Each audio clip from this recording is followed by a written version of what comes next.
Bien, pues siguiendo con esta serie de entrevistas con los periodistas de fuste, con los creadores de opinión importantes en los medios de comunicación españoles y que tengan además una experiencia, una trayectoria para abordar lo que pasa en los medios y lo que está pasando en España, hoy tenemos con nosotros a César Alonso de los Ríos.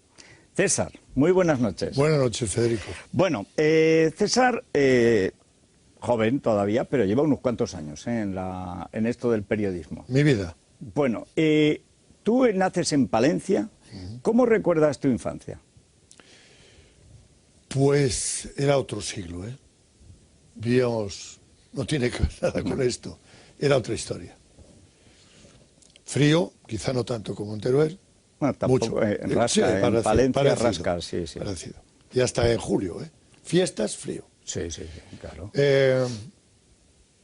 Una sensación de extrañeza ante el mundo, cosas luego muy cercanas, muy vivibles, el canal de Castilla, las eras, la vendimia, que había entonces, había vino, la familia, la religión. Vivíamos siempre en la religión. Completamente. Tú vives en... tu pueblo es Osorno. Osorno. Osorno. ¿Y hasta muy qué, cerca de Carrión de los Condes. ¿Hasta qué edad vives en el pueblo? Bueno, no, yo siempre he ido porque, como siempre, la casa de mis padres está ahí, sí. Aunque mi hermana mayor vive en Valladolid, pero tenemos la casa sigue abierta. O sea, que la ibas casa y de mis venías padres, siempre. Siempre. Seguimos yendo alguna vez. Sí. Pero poco, yo voy más a Santander porque es más divertido y está al mar. Pero seguimos vinculados. Y yo estudio en Carrión de los Condes, en los jesuitas, que está a 22 kilómetros. Con lo cual, yo durante muchos años, excepto algún viaje, pues estoy viviendo Castilla la Vieja absolutamente. ¿Y cuándo das, bueno, en esa parte, sobre todo en la adolescencia, hay algún libro, algún profesor, alguna lectura, alguna experiencia que te hayan marcado intelectualmente? Sí, bueno, mira, yo lo siento mucho. Aparte que no sea anticlerical, los jesuitas nos daban una buena formación. Pero, por ejemplo, en literatura salíamos en bicicleta con un profesor, nos tomábamos en unos cuantos, en una cuneta, camino hacia Saldaña, y allí pues leíamos poesía y te explicaba el profesor lo que era el simbolismo, lo que había sido el parnasianismo, lo que era el surrealismo. Y, pues no sé... para mí, Gabriel Miró, aunque era de otro calor, de otra temperatura al Mediterráneo, o Azorín, eran mis dos escritores preferidos, eran Azorín y Miró. Qué distintos, además, ¿eh? Muy distintos, pero cada uno de ellos tenía su estética muy bien montada, muy cerrada. Yo tengo que decir que yo con Miró llegué a llorar, o sea, un lagrimón. Esperando a ver si el bichito... El obispo leproso. El obispo leproso, pero sobre todo las cosas de la naturaleza, ¿no? Magnífico escritor, yo creo que es un poco pesado leerlo ahora, pero habría sido muy francés, en Francia habría sido un genio. Escribiendo el francés, sí, aquí como ya el castellano, no se edita. Aquí nada. Y Azorín, bueno, Azorín además yo lo respeto por otras razones, porque creo que es la exigencia del orden, la exigencia... No del orden a la francesa, del cartesianismo, sino una caja dentro de otra caja, dentro de otra caja, frente a una sociedad anarquista, muy anarquizante, como la española, sin comunicaciones. Aquel hombre yo creo que la importancia de Azorín es inmensa. Y luego Ortega y Unamuno. Bueno, o sea que tú eres una persona que está a gusto, agradecida por la educación que recibió, sí. Es decir, no era nada parecido a la LOGSE, y cuando llega ese momento del PREU, de pensar en la universidad, ¿cómo te orientas? Bueno, verás, es que yo entro en los jesuitas. ¿Entras como tal? Sí, voy al noviciado y allí tengo una experiencia fantástica, que es el mes de ejercicios. Que yo te lo recomiendo. Que el FETEN será el de los jesuitas, claro. Un mes. Sí, ¿me lo recomiendas para iluminarme o como penitencia por mis pecados? No queríamos dejarlo. Cuando terminabas, es verdad esto, cogías gusto a la cosa. Ahora entiendo no, pero por qué Stalin lo tenía en su mesa. No, siempre se ha dicho que San Ignacio era más parecido físicamente a Lenin. Sí, sí, no, pero, pero Stalin tenía, de cuando era seminarista, tenía el libro de ejercicios. Sí. No, es una obra maestra. Entonces, pero hacer el mes es importante. Yo ahí llego a la conclusión de que no tengo vocación. Voy a tardar todavía, que yo no debo ser jesuita. Pero fue muy importante para mí. Salgo, pierdo un tiempo, porque claro, 18, 19 años, y entonces el preuniversitario, voy a tener que pasar las 2 reválidas. Claro. Tuve que hacer, porque llegó la reválida de cuarto, y luego preuniversitario en Valladolid. ¿Y en Valladolid? Y ahí hay una profesora, perdóname, magnífica, una de las mejores, primeras profesoras de francés que ha habido en España, doña Rosario Fuentes, cuyo marido había sido un poeta exilado, Fernando Gutiérrez, el canario. Y Fernando Gutiérrez, siendo ya un hombre mayor, y yo siendo un chaval, nos encontramos en Juan Ramón. Es decir, que luego voy a seguir, afortunadamente, teniendo esa relación. Sí. ¿Cuándo ves que el periodismo puede ser una solución o una salida? Sí, pues mira, yo me enfrento por un artículo que escribo en el Norte de Castilla contra, porque fue así, una tesis que mantenía Martín Descalzo, que luego pues me hice amigo. Cura de ABC. Claro, pero no, entonces estaba en la Gaceta del Norte y en el Norte de Castilla. Entonces escribí un artículo muy duro titulado Injusticia o Desorden. Ciertamente de izquierdas el artículo. Bueno, Martín Descalzo acabó bastante progre. Bueno, pero entonces me decía, los como usted me llaman reaccionario. Bien. Entonces, luego nos hicimos amigos. Miguel Delibes entonces me dice, ¿por qué no escribes? Yo estaba estudiando Derecho, daba clases también, ¿Y cómo era ese Miguel Delibes? Porque tengo este libro, Conversaciones con Miguel Delibes, de César. Dicen que de bien nacido ser agradecido. Claro, es que lo hago no por agradecimiento, sino porque yo creo que era una figura que había que explicar, fíjate, curiosamente, a la sociedad que no terminaba de conocerle bien. Este hombre era un tipo muy complejo, es un tipo muy complejo, vive, yo le quiero mucho, y consiguió hacer del Norte de Castilla un islote.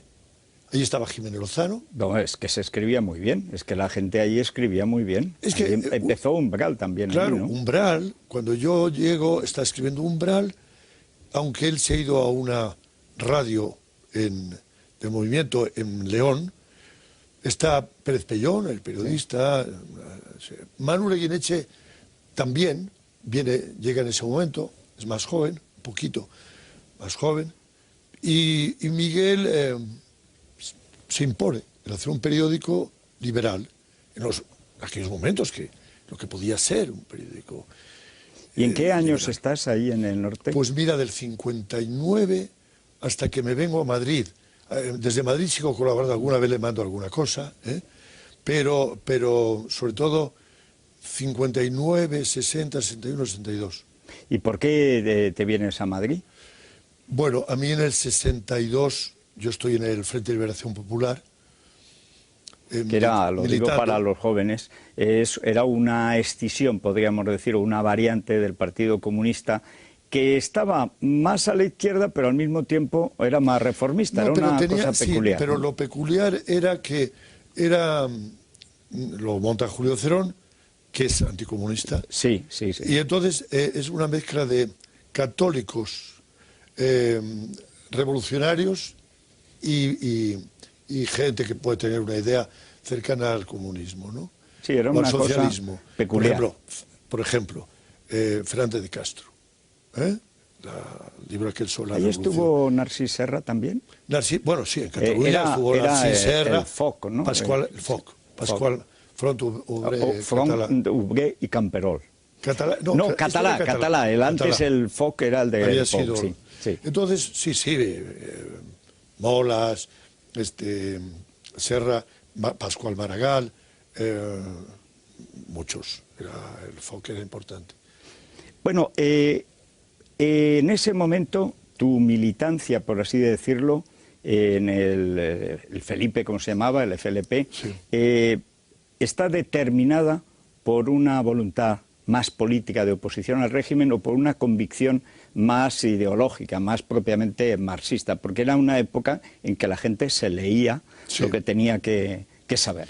Sí, yo creo que si hubiera habido Partido Socialista en Valladolid, creo, yo habría entrado en un Partido Socialista serio, antifranquista. Sí. No había. Yo busqué. Y yo fundé el Felipe en Valladolid, y por eso me detuvieron. Pero entonces era una mezcla, teníamos una mezcla de, por un lado, un cierto rechazo del PC por el estalinismo, que no teníamos tanta información como hemos tenido después respecto a lo que era el mundo más allá del telón de acero, lo que era el socialismo real, pero evidentemente pero pensábamos, aquí es el único aparato y tenemos que tragar. Era el partido. Era el partido, había que tragar. Y cuando la gente te habla, ¿y cómo evolucionaste? Pues mire usted, no es que evolucionara, es que yo tuve que agarrarme a aquello. Porque para mí era claro que había que tirar octavillas para que la gente pudiera reclamar mayores salarios. Había que tener sindicatos. Y el único que teníamos a mano, aunque evidentemente tuviéramos ciertas críticas, porque luego vino el eurocomunismo, precisamente para escapar de esto, pues era aquello.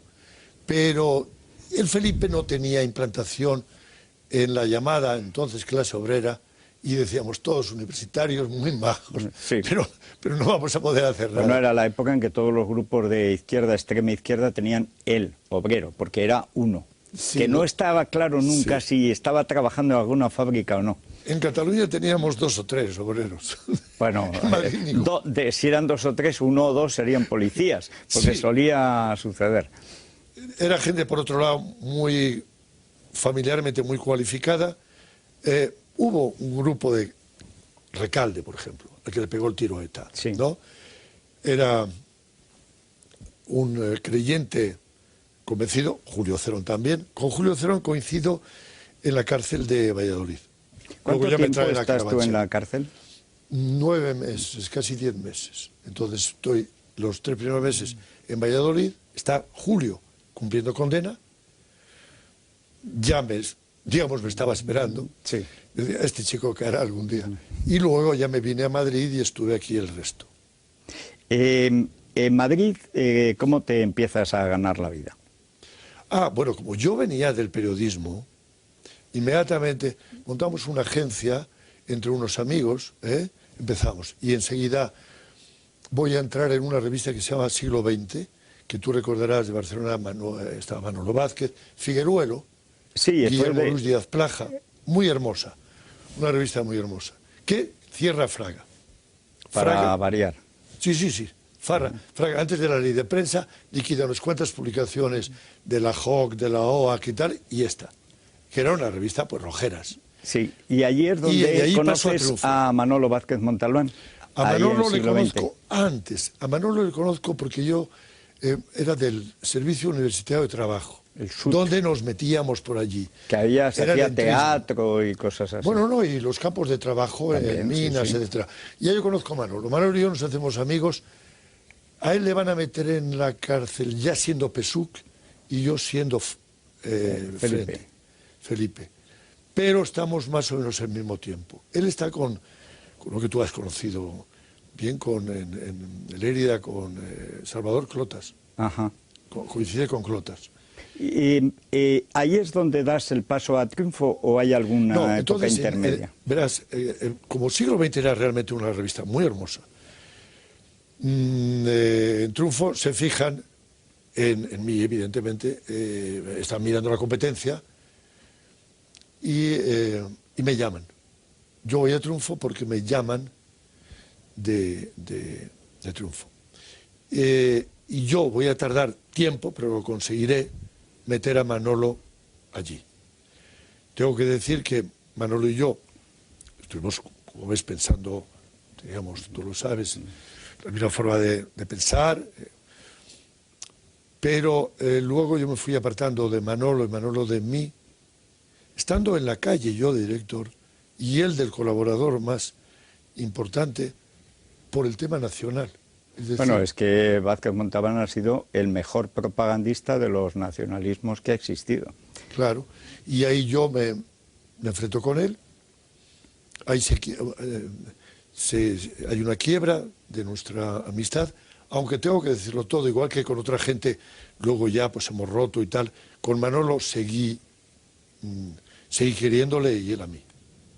Eso de mantener las relaciones personales es difícil, ¿eh? Tú lo has conseguido. No, yo lo he conseguido con alguno, con Manolo, pero la inmensa mayoría de la gente con la que he roto políticamente, he roto.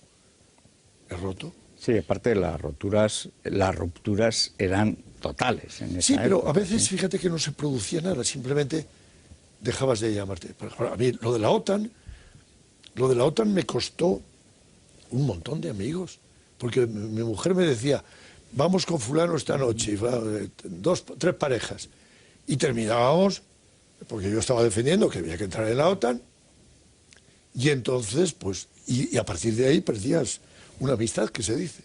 Sí. Pero Bueno, ¿qué vas a hacer? ¿cuánto tiempo estás en Triunfo? 12 años. Y de ahí paso a la calle. Monto la calle. Que era un poco, podríamos decir, la versión más pecera o Sí. más línea PC de Triunfo, ¿no? Pero, sí, yo la verdad, y ahí entró gente que tampoco tenía que ver con el PC. Por ejemplo, el marido de Soledad Becerril, que pues, mete Sí. dinero, o los Noguera en Valencia. Pero el problema era que Triunfo se queda anquilosado. Nos iba comiendo el terreno Cambio 16. Bueno, es que es la época dorada de Cambio. Claro. Y entonces estos no querían entrar. Eduardo Haro y Ezcurra no querían entrar en esta historia. Esa foto precisamente es Sí, eso es Triunfo. De Triunfo. Ahí está de espaldas Morodo, pero está Ruiz Jiménez, Está Mújica, Armando López Salinas, está García Trevijano. Es la etapa de la Junta Democrática. Y ahí conseguimos que Triunfo entre en esa dinámica. Pero Ezcurra y Haro querían seguir pensando en otro. Bueno, no creían es que iba a haber la democracia. el cambio de régimen es muy difícil, y pocos creían que iba a suceder, ¿eh? Estos no creían. Bueno, ese periodo de la calle no dura muchos años. 4 años. Y en ese momento tú tienes algún cambio, ves algún cambio ideológico, político, tienes más relación con gente del PSOE. Tú te conocías a Javier Solana, ¿no? Sí. Claro, es que yo lo que pretendo, realmente luego las cosas salen como salen, era hacer una revista de izquierdas. En Italia hay una revolución interna en el PCI, está el eurocomunismo, está el valor de la democracia. Y nosotros sabemos que el Partido Comunista es antidemocrático, por definición, el centralismo democrático. Sí. Por lo tanto, hay que dar la batalla ahí. Y somos... la calle es el gran instrumento contra Carrillo. Es decir, que la batalla, yo creo que damos la batalla más fuerte que se ha dado contra Carrillo desde ahí. Por algo que pensábamos que podía ser posible, que era un partido... Yo sabía que era una utopía, pero había que luchar por ello, ¿no? Cuando ves ahora el estado en que lo ha dejado Llamazares, ¿te apena o te congratulas? No, había que liquidar eso. Sí, me congratulo. Había que... Bueno, reconoce que lo de Llamazares no se ha podido hacer más rápido, ¿eh? Ha sido de una eficacia... pero fíjate tú que en Europa el Partido Comunista francés, que era fortísimo, casi ha desaparecido. Y desapareció. Sí, es un fenómeno y el bastante italiano desapareció. General, sí. Es decir, nosotros queríamos dar paso a otra historia, porque Carrillo seguía siendo un hombre estalinista. ¿Cómo era la gente del PSOE cuando en los primeros años? Yo, como ya era liberal y me parecían odiosos, pues, y además no los conocí. Conocí a alguno que era, por ejemplo, Javier Solana, una persona educada, claro. José María Maravall, aunque luego, claro, en educación han sido terroríficos, nefastos. Sí. Pero mira, la primera experiencia que yo tengo con la gente del PSOE es que no tienen que ver nada con el mundo que yo he venido viviendo, de convicciones, que vas cambiando, pero y que tienes que dar la batalla contra los tuyos, porque crees en eso. No, estos son burócratas.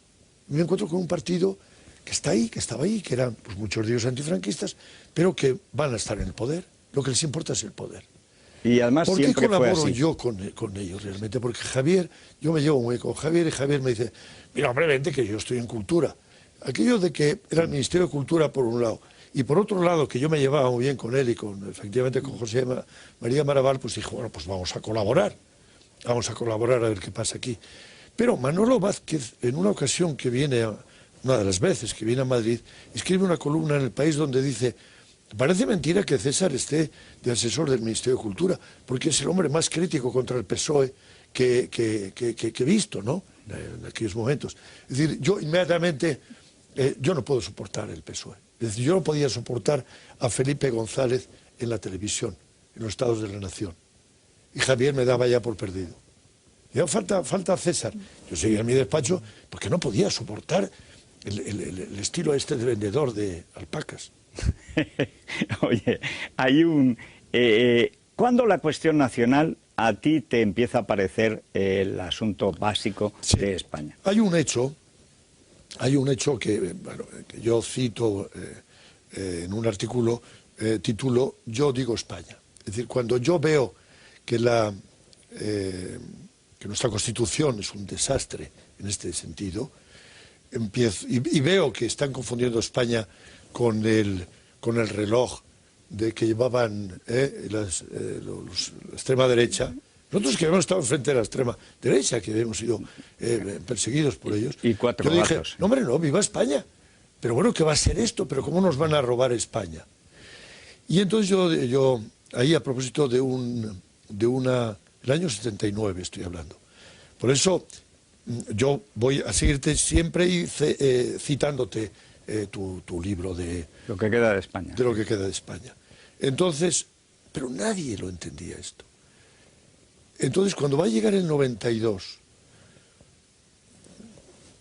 veo que la gente no se da cuenta de lo que está sucediendo en este país. Es cuando preparas este libro, Es Si cuando España preparo este cae, libro, claro. que es una cita de César Vallejo, Niños y España. De cae. César Vallejo era Si cae España. Sí cae España. Si cae España, pero bueno. Si quedaba España... mejor así. No, ¿sabes por qué? Porque aquel tiene el sentido de si cae España republicana. Sí, claro, y luego decía, es un decir. Es un decir. No, esto era... Niños del mundo. Pero los niños del mundo ni los mayores ni acuden a buscarla, ni a rescatarla, ni nada, porque la experiencia que yo tengo es que todo lo que es desagradable, como la cuestión de España, que es muy desagradable, porque hay una enorme cantidad de intereses mezclados en liquidarla, es que no hay manera, eso es tirar piedras a un estanque, o sea, es que la gente, un poquito de ola, pero inmediatamente... Bueno, eso... es que, por ejemplo, la ley electoral, yo la denuncio ahí, porque advierto que va a haber una sobrerepresentación de los nacionalismos. Nadie hace caso. Nadie, absolutamente. ¿No tienes la sensación de que nadie hace caso nunca? Sí, bueno, verás, vamos a ver. Algunos nos han hecho caso. Bueno, estoy viendo no uno de tus últimos libros, este libro de entrevistas con Jaime Mayor Oreja, Esta gran nación. A mí me gusta el libro, excepto lo de gran nación, que me parece exagerar. Si no es nación no puede ser muy grande, pero bueno, lo ha sido en tiempos. Bueno, aparte de que efectivamente es una cosa que dice Jaime, pero sí, yo creo que ha sido una gran nación. Ha sido el primer Estado de Europa. Sí. ¿En qué momento la derecha, es con Aznar desde el principio, parece, o por lo menos asume ese discurso que teníamos unos pocos sobre la cuestión fundamental, la nación y la libertad, incluyendo la libertad económica, que es otro de los rasgos distintivos de Aznar? La asumen, porque la asume Aznar. Aznar se da cuenta que tenemos razón. A mí ese libro me lo enseñó, Aznar estaba subrayado todo. El problema es que él llega hasta donde llega. Digo, Mira, ahí estamos, la última recepción de Aznar en la Moncloa, cuando le condecora a Jean-François Rebel, que era el ambiente de fin de época. Sí, es un fin de época. Lo que sucede es que la gente se queda ahí retrepada, bueno, como resulta que es el jefe del partido y es el jefe de gobierno, hay que hacerle caso, sí, claro, España. Pero hay una tendencia en la derecha española a repetir experiencias con la Confederación. La CEDA. La CEDA. Sí, porque es la impronta democristiana. Claro. Hay un poder exterior que nos une, aunque no sea español.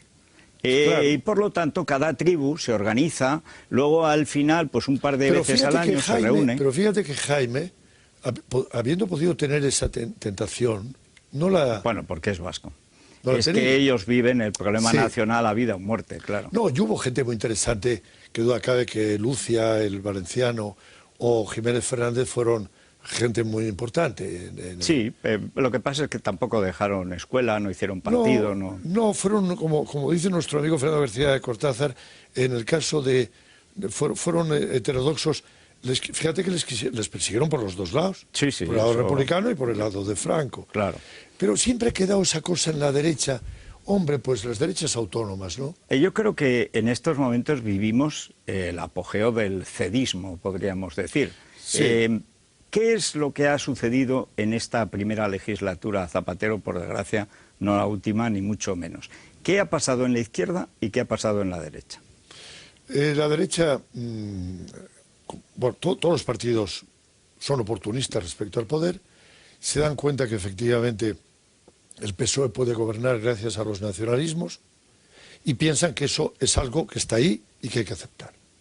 Hasta los más majos de la gente amiga nuestra, no digo todos, Jaime no, por ejemplo, o Vidal Cuadras no, pero otros piensan, o María de San Gil, piensan que se puede pactar con los nacionalistas. Entonces hay un convencimiento de que con el partido solo, el PP solo, no se puede gobernar. Y que ahí está. Lo importante, lo grave, mejor dicho, para mí es que Zapatero no engaña. Zapatero dice al principio de su mandato: voy a cambiar el modelo de Estado, voy a hacer un Estado confederal y voy a cambiar los estatutos. Y entonces entra el PP. Unos por desconocimiento de los mecanismos políticos, porque en el PP hay mucho ignorante políticamente, mucho. Digo en la dirección. Sí, sí. Mucho oportunista también, pero hay gente maja. Pero es que hay gente que no saben que eso es imposible. No, pero no saben porque es muy desagradable. Sí, claro, o sea, porque, hombre, pues... Hablas gente de la izquierda, antes veíamos a Mújica, que sí, tiene una idea nacional, pero claro, es que es la excepción. O sea, la gente está, vayan días y vengan ollas, ¿no? Sí, sí. En estos momentos, al comienzo de la segunda legislatura de Zapatero, ¿cómo ves la situación nacional y a los medios de comunicación en ella? La situación nacional en estos momentos. Tenemos que advertir una cosa que yo creo que estamos diciendo los dos, tú en tus artículos en la radio y yo en mis artículos, que esta nación está rota. O sea, es que si no partimos de eso, esta nación está rota. Ya de momento hay otra nación, que es la catalana, sentida como tal y proclamada como tal, y con un referéndum. Va a haber la nación vasca, para ellos el pueblo vasco, nación vasca, una realidad nacional, y unos colaboradores como los valencianos en todo este éxito. Pero estamos efectivamente impidiendo que los niños españoles gocen de un derecho fundamental, que es el hablar en su lengua. Pero ¿cómo va a existir España cuando nuestros chicos no pueden hablar castellano? ¿Pero qué disparate es este? Pero no está rota. ¿Cómo no va a estar rota? Claro, no es una silla, hombre. La nación no es una silla ni una jarra. Me puedes traer los cachitos. Pues sí, hombre, hay cachitos. En Baleares ya está quedando España en cachitos. En Cataluña en cachitos. O es que no tienes imaginación política. Entonces, bueno, siguen pensando que los cachitos son España. Y esto va a peor, y va peor. En los medios de comunicación yo veo que hay, bueno, básicamente hay una división casi siempre derecha-izquierda, es decir, los que se defienden la idea nacional van, no sé si refugiándose o evolucionando hacia la derecha, pero también en los propios medios de la derecha uno advierte la voluntad de amoldarse, el accidentalismo de la República, decir, bueno, pues si esto es lo que hay, vamos a acomodarnos y además así podemos ganar las elecciones. Eso es el tema. Pero hombre, por favor, si un partido está hecho para ganar el poder, pero si tú estás en un partido como el PP que renuncia a esto, ¿cómo vas a llegar al poder? Entonces tú tienes que explicarle que la verdad termina imponiéndose, que hay que esperar, pero no. No, porque hay que ser director general, ministros, etcétera. Entonces, es terrible. Que un partido como el Partido Socialista haya dejado de ser un partido nacional para ser un mero administrador de las comunidades y que quiera seguirle en una estrategia bis el PP, porque lo de Rajoy es la estrategia bis. Sí, es el PSOE bis. No, Zapatero no nos engañó. En estos 4 años, hombre, a mí no me ha engañado, porque he venido contando los artículos lo que iba diciendo este señor y cómo se dejaba engañar él. Porque yo creo, y digo una cosa muy brutal, pero es así, él sabe, Rajoy sabe, que con el PP no se puede protagonizar la ruptura de España, que la tiene que hacer otro. Eso que lo hagan los rojos. No, ya lo están haciendo. Claro, por tanto, nosotros iremos detrás. ¿Tú te sientes engañado por Rajoy en esta última campaña electoral? No porque no he querido dejarme engañar, porque yo tengo que decir una cosa que a mí algunos me han dicho que he sido poco educado, porque el día que presentó ese libro con Aznar, el libro de Jaime Mayor, Jaime Mayor, lo presentó él con Aznar. Y ese día, antes de ir a la presentación, yo escribí un artículo durísimo contra él, diciéndole poco menos, retírate, no eres un líder, tienes que retirarte. Pero hay gente que no es un líder y sin embargo tiene principios, y hay gente que ha asumido, como hizo Mariano, por ejemplo, los debates con Zapatero, un discurso que es todo lo contrario de lo que está haciendo al día siguiente de perder las elecciones. Claro, no, porque durante los 4 años ya él fue haciendo este doble juego. Pero yo creo que hubo mucha gente que empezó a ver que efectivamente él estaba llevando la duda era esta estrategia bis. La duda, porque yo reconozco, yo la tenía también, no es un líder, pero no. Hombre, saca el promedio de lo que cree en general el partido, pero ha sido perder y no... No líder en relación con la cuestión nacional. Sí, que sea, pero es que al final si el PP no es líder en eso... Claro, ese es el punto. Sí. Entonces él está ahí entregado, es el puro entreguismo. Entonces, pues mira, chico, pues márchate, deja a otro. ¿Qué crees que va a pasar en donde escribes ahora habitualmente, en ABC, que hay que decir que parece que vuelve con los nacionales? Está bien. Antes ya no había manera de leerte, ahora otra vez empiezas a aparecer en las páginas de delante. Pero, ¿qué crees que va a pasar en los medios en estos 2 años aproximadamente? Ahora llega el Congreso de Bulgaria, capital Valencia, la entronización de Mariano, y supongo que de aquí a 1 año empieza una ensalada de tortas en la derecha monumental. Todo depende del aguante que tenga Rajoy. Si no se pone colorado, llegará al 2012. ¿Crees? 2012.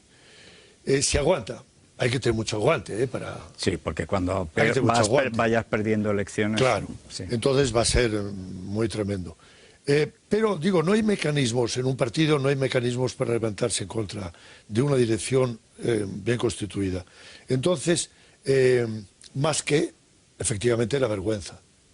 Entonces yo creo que él puede llegar a aguantar con un sonrojo político tremendo, con muchas defecciones, gente que se va yendo, no ya el Acebes o el Zaplana que se va, sino ya lo vamos acusando. A mí cuando me habla gente por la calle, pues me muestra su decepción inmensa. ¿Tú crees que tiene realmente futuro el partido de Rosa Díez? No, porque yo creo que puede llegar a tener un papel y puede llegar a tener pues unos diputados, pero yo creo que a largo plazo, si sigue este hombre con esta política, y por supuesto detrás de Zapatero, el PP, después de esa situación que tú describías muy bien de enfrentamientos, puede llegar a la ruptura, no es impensable. O sea que tenemos un presente malo, pero el futuro anuncia empeoramiento, ¿no? A no ser que las rupturas sean para recuperar el tema nacional. Eso es difícil, porque como dices, están todos en el cargo, el latisueldo, la gabela, el chollo. España ha pegado unos pendulazos tremendos. Eso también es cierto. Sí. Ojo, porque no tenemos más que mirar atrás y ver los golpes de un extremo a otro. Sí. Lo que pasa es que entonces nosotros decimos, ahora, pero es que no queremos los extremos. Sí, bueno, pero sí es igual, si los quieras o no se producen. Ah, claro, se producen a nuestro pesar. Bueno, César, pues nada, seguiremos viéndonos y aquí en nuestra modestia, pues sabes que tienes tu casa. O sea, ¿Qué R? Claro, hombre, solo faltaría. Muchas gracias, César Alonso de los Ríos. Bueno, con esto termina nuestra charla de esta noche. Seguiremos hablando con los grandes periodistas, los creadores de opinión en la vida nacional española y haciendo algunas veces la adivinación y casi siempre la autopsia de lo que está pasando en la nación. Pero es que esa es la verdad. Nos podríamos inventar otra, pero no. Al final la realidad suele ser más apasionante que cualquier ficción. Amigos, buenas noches y buenas noches.